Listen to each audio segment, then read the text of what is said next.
আসসালামু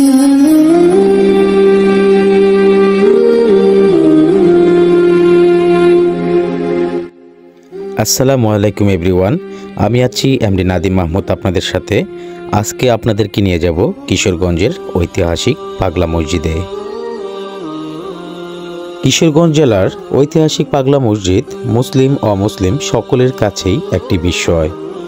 মূলত বিপুল পরিমাণের টাকা, বৈদেশিক মুদ্রা ও সোনারূপা দান হিসেবে পাওয়ার জন্যেই এই মসজিদ সর্বাধিক আলোচিত। ভিউয়ার্স, আজকের ভিডিওতে থাকছে পাগলা মসজিদের ইতিহাস, দান খয়রাত সংক্রান্ত তথ্যসহ সকল বিস্তারিত। কিশোরগঞ্জ জেলা শহরের হারোয়া এলাকা নরসুন্দা নদীর তীরে 3 একর 88 শতক জায়গা নিয়ে প্রায় 250 বছরের প্রাচীন ও ঐতিহাসিক পাগলা মসজিদ অবস্থিত। মসজিদের বর্তমান স্থাপনা আধুনিক স্থাপত্য শৈলীতে নির্মিত। এখানে 3 তলা বিশিষ্ট মূল মসজিদের ওপরে মসজিদে নববীর আদলে 3টি গম্বুজ ও একটি শোচ মিনার রয়েছে। এর পাশেই 5 তলা বিশিষ্ট এতিমখানা ও হাফেজিয়া মাদ্রাসা, পেছনে রয়েছে কবরস্থান।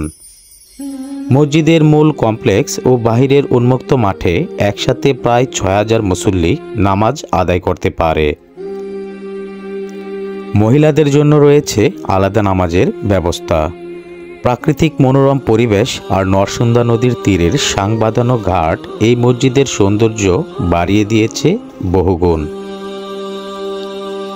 ইবাদত ও দানের উদ্দেশ্য ছাড়াও এই সৌন্দর্য উপভোগ করতে প্রতিদিন অনেক দর্শনার্থী এখানে আসেন, আর প্রতি শুক্রবার জুম্মার নামাজে সর্বাধিক মুসল্লির সমাগম ঘটে। এই মসজিদ প্রতিষ্ঠা নিয়ে লোকমুখে নানা কাহিনী প্রচলিত আছে, আর জনশ্রুতি থেকে জানা যায় যে খরস্রোতা নরসুন্দা নদীতে মায়াবী বেশে এক আধ্যাত্মিক পুরুষ ঠিক মধ্যবর্তী স্থানে স্থিত হন। তারপর ধীরে ধীরে নদীর সেই স্থানটিতে চর বেসে ওঠে। ওনার আধ্যাত্মিকতায় সবাই বিস্মিত হয়ে তার শিষ্যত্ব গ্রহণ করেন ও সেখানে একটি হুজরাখানা নির্মাণ করে দেন। ওনার মৃত্যুর পর হুজরাখানার পাশেই তাকে দাফন করা হয় এবং সেখানেই নির্মিত হয় একটি মসজিদ, যা কালের বিবর্তনে পাগলা মসজিদ হিসেবে খ্যাতি লাভ করেন। অন্যরায় জনশ্রুতি থেকে জানা যায় যে প্রাচীন বাংলার 12 ভূঁইয়ার মধ্যে অন্যতম একজন বীর ইশাখার পঞ্চম পুরুষ হৈবতনগরের প্রতিষ্ঠাতা দেওয়ান হৈবত দাত খানের দহিত্র দেওয়ান জিল কদর খান ওরফে জিল কদর পাগলা সাহেব এখানে ধ্যানমগ্ন হতেন ও নামাজ পড়তেন। পরবর্তীতে তার নামানুসারে এই মসজিদকে পাগলা মসজিদ নামকরণ করা হয়। জনশ্রুতি আছে যে এই মসজিদে দান করলে মনের আশা পূরণ হয়। তাই ধর্ম বর্ণ নির্বিশেষে সারা দেশ থেকে অনেক মানুষ মনের বাসনা, রোগ মুক্তি, উচ্চশিক্ষা, সন্তান লাভ ইত্যাদি বিভিন্ন নিয়তে এই মসজিদে দান করে থাকেন। কয়েক মাসেই দান খয়রাতের 9টি সিন্দুক টাকা দিয়ে ভরে যায়। সাধারণত প্রতি 3 থেকে 4 মাস পর পর সিন্দুকগুলো খোলা হয়। দেখা যায় প্রতিবারই আগের চেয়ে বেশি টাকা পাওয়া যাচ্ছে।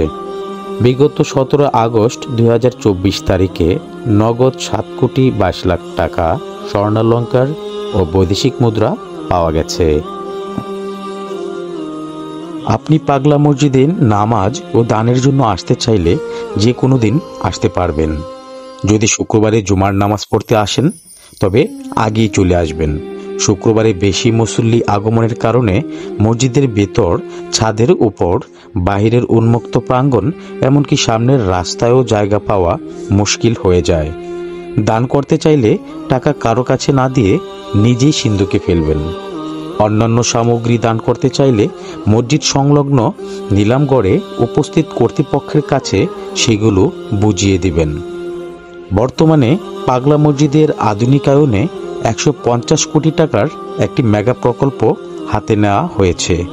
এখানে আন্তর্জাতিক মানের 6 তলা বিশিষ্ট দৃষ্টিনন্দন মসজিদ ও ইসলামিক কমপ্লেক্স নির্মাণ করা হবে। সেখানে একসাথে অর্ধলক্ষাধিক মুসল্লি নামাজ পড়তে পারবেন। প্রিয় দর্শক, পাগলা মসজিদ সম্পর্কে আমি যতটুকুই জানতে পেরেছি ততটুকুই আপনাদের মাঝে তুলে ধরেছি। সবাইকে অসংখ্য ধন্যবাদ পুরো ভিডিওটি ধৈর্য সহকারে দেখার জন্য। আর ভিডিওটি যদি আপনাদের ভালো লেগে থাকে তাহলে অবশ্যই ভিডিওটি দেখার পর একটি লাইক, কমেন্ট ও শেয়ার করে দিবেন। আর আমাদের প্রোফাইল থেকে দেখে থাকলে অবশ্যই প্রোফাইলটিতে একটি ফলো দিয়ে যাবেন। আর চ্যানেল থেকে দেখে থাকলে চ্যানেলটিতে সাবস্ক্রাইব করে যাবেন, পাশে থাকা বেল বাটনটিতে প্রেস করে যাবেন আমাদের পরবর্তী সব ভিডিও পেতে।